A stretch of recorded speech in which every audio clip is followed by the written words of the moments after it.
ನಾಥ, ಭೂಲೋಕದಲ್ಲಿ ಧರ್ಮ ಕಾಪಾಡುವ ಸರಳ ಜನಾಂಗ ಬೇಕಾಗಿದೆ. ದೇವಿ, ನಿನ್ನ ಮನಸ್ಸಿನಲ್ಲಿರುವ ಸೃಷ್ಟಿಯೇ ಲೋಕಕ್ಕೆ ಮಾರ್ಗವಾಗುವುದು. ಇವರು ಮುದ್ದವ್ವ, ಇವರು ಮುದ್ದೇಬಿ. ಜೀವವಿಲ್ಲದೆ ರೂಪ ಸಂಪೂರ್ಣವಲ್ಲ. ದೇವರೇ, ನಮ್ಮ ಧರ್ಮ ಏನು? ನೀವು ಕುರಿಗಳನ್ನು ಸಾಕಿ ಪ್ರಕೃತಿಯನ್ನು ಆರಾಧಿಸಿ ಬದುಕಿರಿ. ನಿಮ್ಮ ಸಂತತಿ ಕುರಬಕುಲವಾಗಿ ಪ್ರಸಿದ್ಧಿಯಾಗುವುದು. ಪರಮೇಶ್ವರ, ಈ ಭೂಮಿ ಫಲವತ್ತಾಗಲಿ, ನನ್ನ ವಂಶ ಧರ್ಮದಲ್ಲಿ ಬೆಳೆಯಲಿ. ಇದು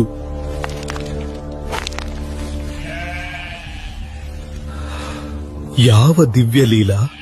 ಪದ್ಮಗೊಂಡನೆ, ನಿನ್ನ ಪರಿಶ್ರಮದ ಫಲವಾಗಿ ಈ ಕುರಿಗಳು ಉದ್ಭವವಾಗಿವೆ. ಇವು ನಿನ್ನ ವಂಶದ ಜೀವನಾಧಾರ. ನೇಗಿಲಿನ ರೇಖೆಯಿಂದ ಉದ್ಭವವಾದ ಈ ಕುರಿಗಳು ಕುರಬರ ಕುಲದ ಆರಂಭವಾಯಿತು.